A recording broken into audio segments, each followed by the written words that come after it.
The CEO's son-in-law fired me after 19 years, smirked, and threw my grandfather's pen in the trash. Security walked me out at 9:14 a.m. He found out my last name at 11:07. His badge stopped working at 11:41. The thing about silver pens is that they don't look like weapons. That's the point, I think. My grandfather understood that the most dangerous things in a boardroom are never the loudest ones in the room. They're the quiet ones, the ones people handle carelessly, the ones people mistake for decoration. Martin Vale picked up my grandfather's pen at 9:47 a.m. on a Tuesday in March, twirled it between two fingers like a baton, and dropped it into my trash can without blinking. He was still smiling when I reached in and took it back. That smile. I've thought about that smile every day for the 11 months since. Not with anger. I moved past anger somewhere around the third week. More with a kind of academic fascination, the way you might study a photograph of someone standing on a beach right before a wave they can't see yet. He had no idea. That's the part I keep coming back to. In 19 years, Martin Vale had never once looked at me and seen anything other than a fixture, a function, a long-tenured middle manager who knew where the files were and kept the trains running, and would, when the time came, be thanked for her service and escorted out by security like furniture being removed to make room for a renovation. He never asked my last name. Not once. That was his first mistake, and his last. I started at Tenant Industrial in January, 23 years ago, as an accounts receivable coordinator on the 4th floor. I want to be specific about that because the tendency, in stories like this, is to skip to the part where the protagonist reveals she was secretly royalty all along. That's not this story. Or, it is, but only technically. And only because I spent 19 years making sure nobody needed to think about it. My grandfather, Arthur Tennant, founded this company in 1961 with $4,000, a machinist's license, and a particular belief that the people who build things deserve to own a piece of what they've built. He grew it from a 12-person machine shop in Cleveland into a manufacturing and logistics firm with facilities across Ohio, Pennsylvania, and Kentucky. 4,000 employees. 40 years of growth. He died when I was 31 and left behind a company, a family, a trust, and a silver pen with his initials engraved on the clip. He left the pen to me specifically. My family found that strange. My Aunt Elaine, his eldest daughter, who'd spent 2 decades assuming she would inherit stewardship of the trust, found it more than strange. She found it instructive. He always favored you, she told me at the funeral. The way you say something factual that you've decided to treat as an injustice. I didn't argue with her. I just put the pen in my blazer pocket and kept showing up to work. Because here's the thing about being Arthur Tennant's granddaughter inside Arthur Tennant's company. I never used it. Not once. I didn't want special treatment and I didn't need it. I wanted to earn whatever I had, corner by corner the way he taught me. So I worked. I moved from accounts receivable to financial analysis to risk compliance. I caught a $340,000 vendor fraud scheme in 2014 that would have triggered an SEC investigation. I stayed until midnight the night our main payroll system crashed in 2017, and I manually processed checks for 2,400 employees on a backup system that hadn't been touched since 2009. I drove through a level 2 snow emergency in February 2019 to get to the Cincinnati facility when their fire suppression system malfunctioned because the alternative was $2.3 million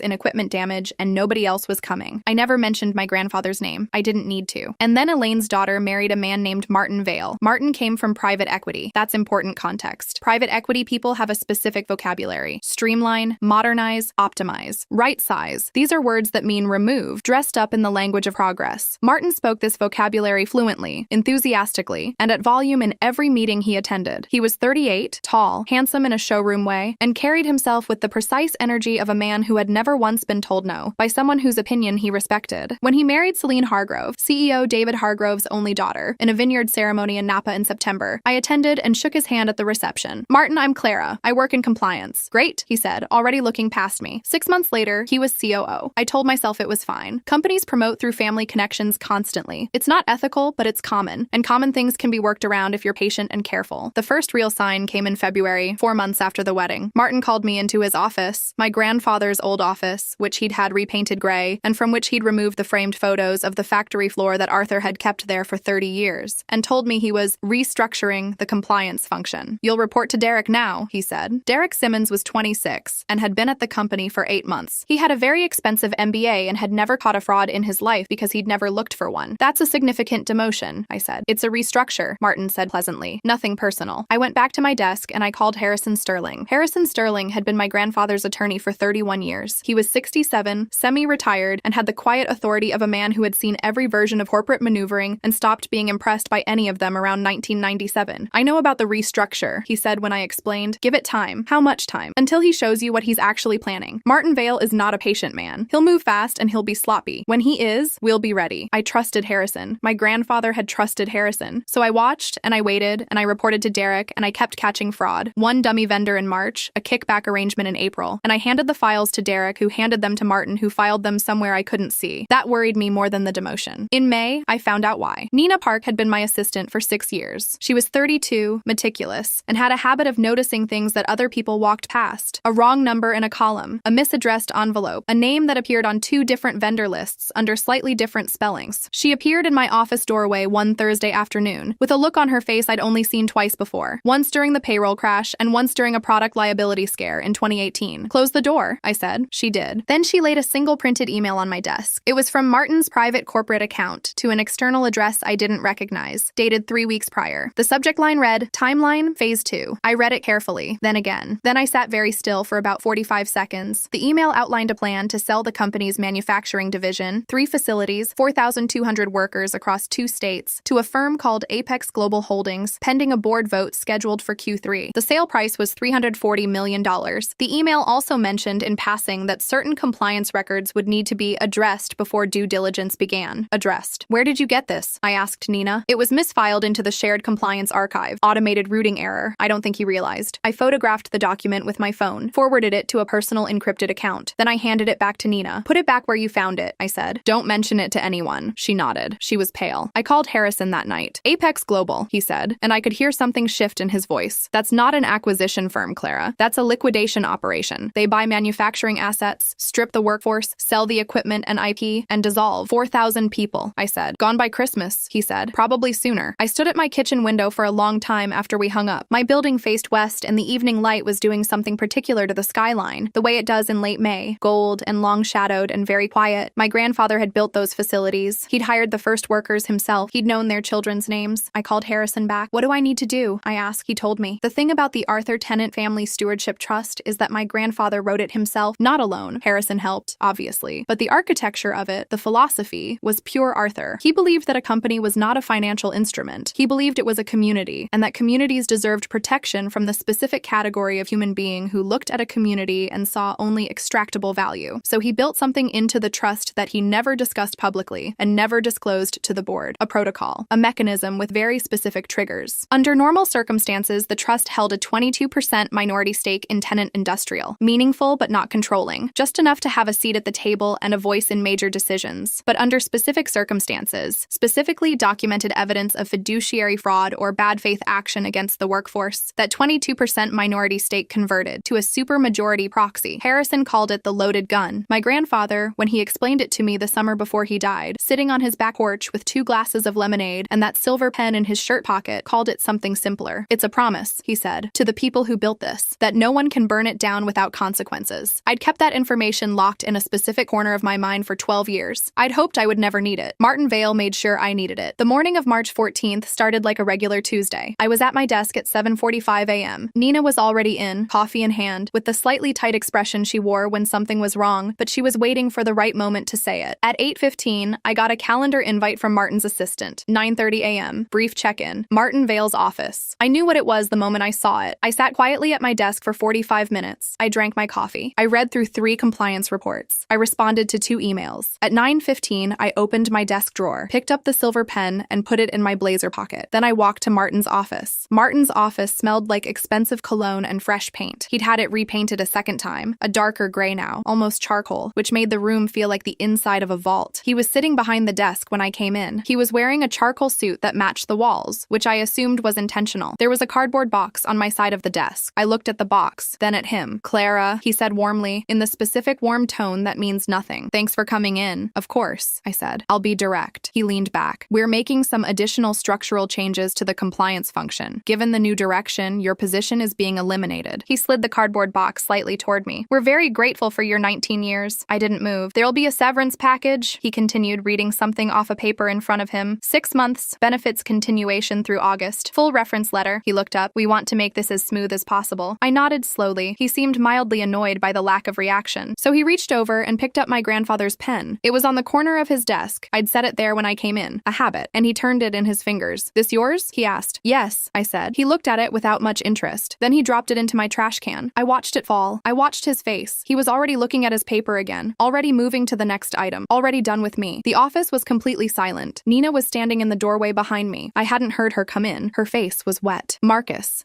Webb, our warehouse operations supervisor, 22 years with the company, company, hands like a boxer's, quiet as a held breath, was beside her, gripping a clipboard with both hands. I stood up, walked around the desk, reached into the trash can, picked up the pen, wiped it on my sleeve, slipped it back into my blazer. Martin watched all of this with the particular expression of a man who is trying to decide if he should be amused or annoyed and hasn't landed yet. "Have a nice morning, Martin," I said. His eyes narrowed slightly. He'd expected tears. He'd expected the shaking voice, the attempt to negotiate, the undignified wobble of a 19-year employee being handed a box. He got nothing. That made him angrier than anything else I could have done. Security walked me to the lobby. Two of them, young guys, both uncomfortable, both looking at everything except me. They handed me a visitor badge and wished me a good day. I sat on the cold stone bench outside the revolving doors. The March air was raw. I could see my breath. I set the cardboard box next to me and I called Harrison. He answered on the second ring. "It happened," I said. "I know," he said. "I've been waiting for your call. They have a board vote scheduled. The Apex sale." "When?" Nina said 20 minutes. A pause. The quality of Harrison's silence changed. It got denser, more deliberate. "Clara, what I'm about to ask you to do cannot be undone. It triggers everything. The trust converts. The family gets involved. Elaine," he threw the pen in the trash. "Harrison," a long breath. "The protocol," he said quietly. All of it,"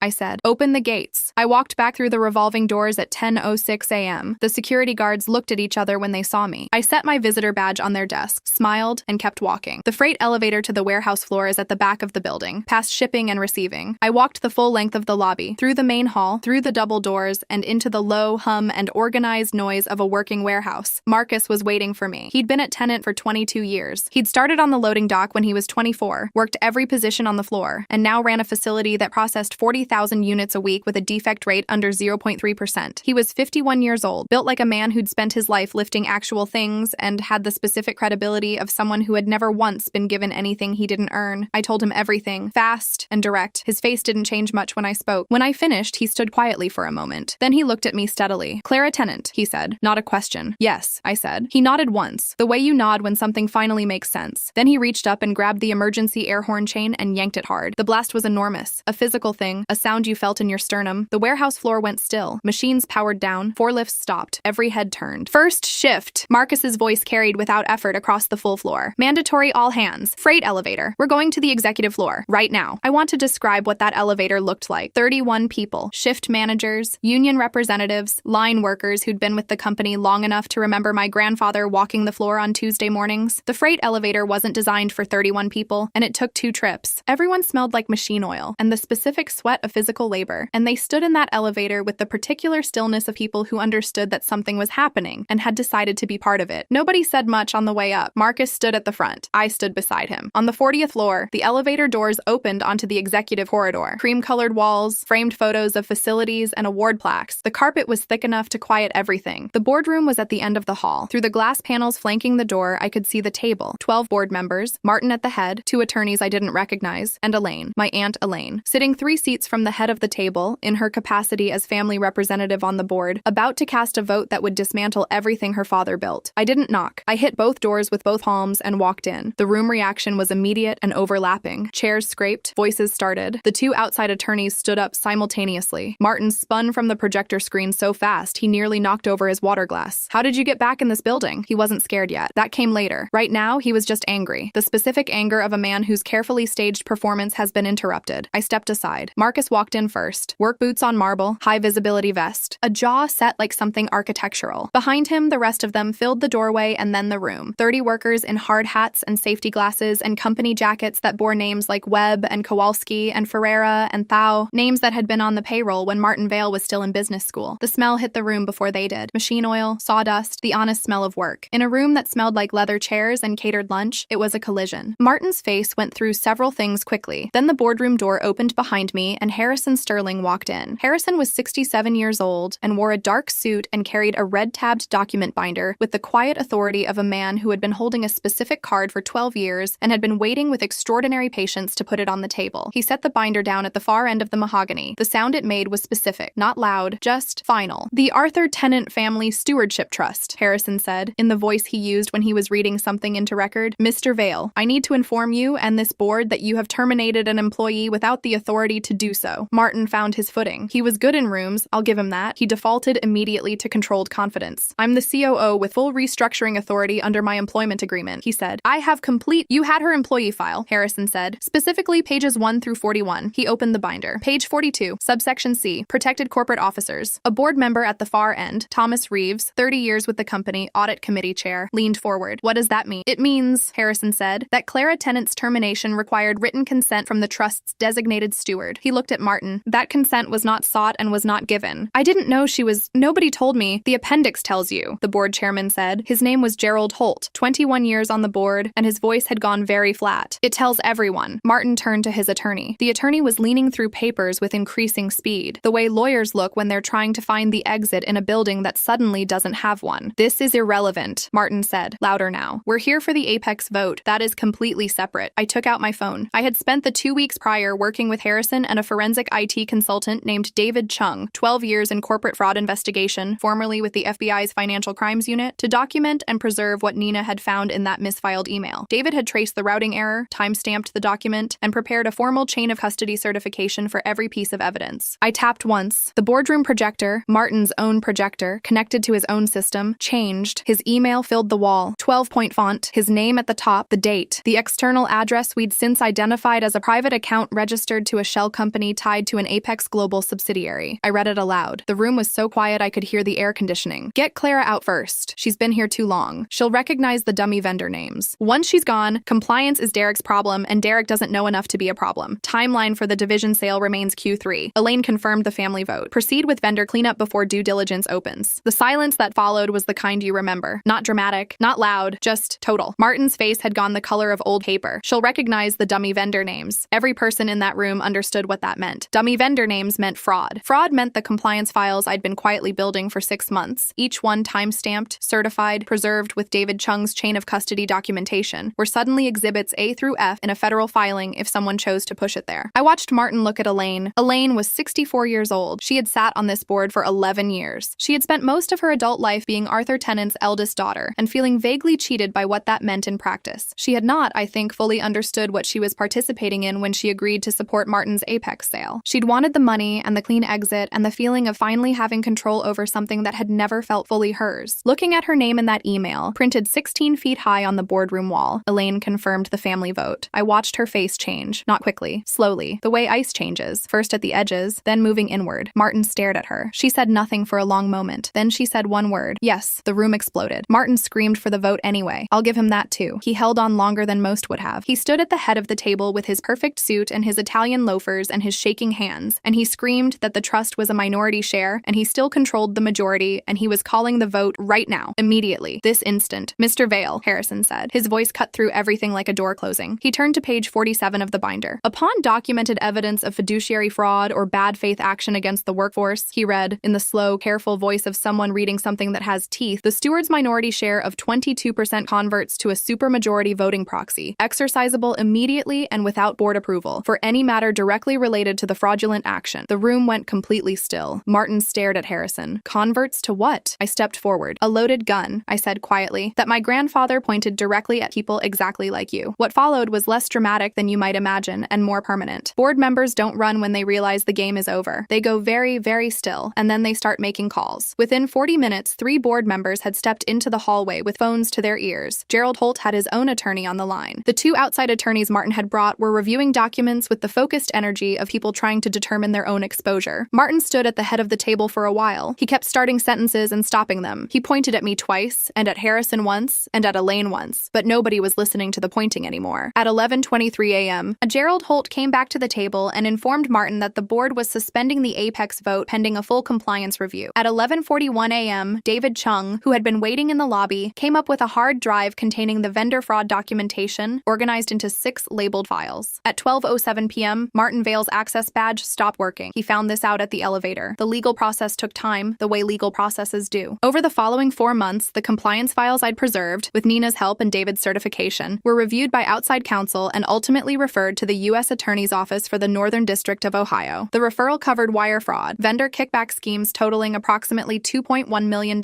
and conspiracy to commit securities fraud related to the undisclosed Apex sale. Martin Vale was indicted in August. His attorney, in a filing I read carefully, argued that he had relied on information provided by others and lacked direct knowledge of the full scope. The U.S. Attorney's Office responded with 17 pages of email evidence and David Chung's forensic certification that I suspect made for a difficult afternoon. The CEO, David Hargrove, Martin's father-in-law, who had approved the COO appointment and, it emerged, had been aware aware of the general Apex strategy, resigned in May before the full picture was public. He cited health reasons. His health appeared fine in the photographs from his retirement party in Scottsdale 3 weeks later. Elaine retained her own attorney and cooperated with the investigation. Her cooperation, and the fact that she had not directly profited from the fraud, resulted in a deferred prosecution agreement. She resigned from the board. We have not spoken since, though my mother says she's moved to Sarasota and seems to be managing. The manufacturing division was not sold. 4,200 workers across 3 facilities went to work the morning after that boardroom meeting and kept going. 9 months after the morning Martin Vale dropped my grandfather's pen in a trash can, I sat in what was now my office on the 40th floor. Different furniture. I'd had the gray walls painted back to the warm cream color they'd been when my grandfather sat there. I'd hung 3 photographs he had kept for 40 years. The original 12-person machine shop on Euclid Avenue, 1961. The first facility opening in Columbus, 1974. A third one he'd taken himself. The loading dock in Cincinnati, 1988. Workers lined up for a shift photo. Grinning, filthy, proud. My desk had one thing on it. A silver pen. Initials on the clip. Engraved so long ago the letters had softened at the edges. Marcus knocked on the open door at 7:48 a.m. "Morning," he said. "Morning. How's the Cincinnati throughput?" "Back above baseline. Morale's good." He paused. "Better than good, actually." I nodded. He turned to go, then stopped. "Clara." "Yeah." "He really never asked your last name?" I looked at the pen. "Not once," I said. Marcus was quiet for a moment. "Your grandfather would have found that funny," he said. I thought about Arthur Tennant on his back porch with lemonade and a summer evening and the particular patience of a man who built things to last. "He did," I said. "He thought of everything."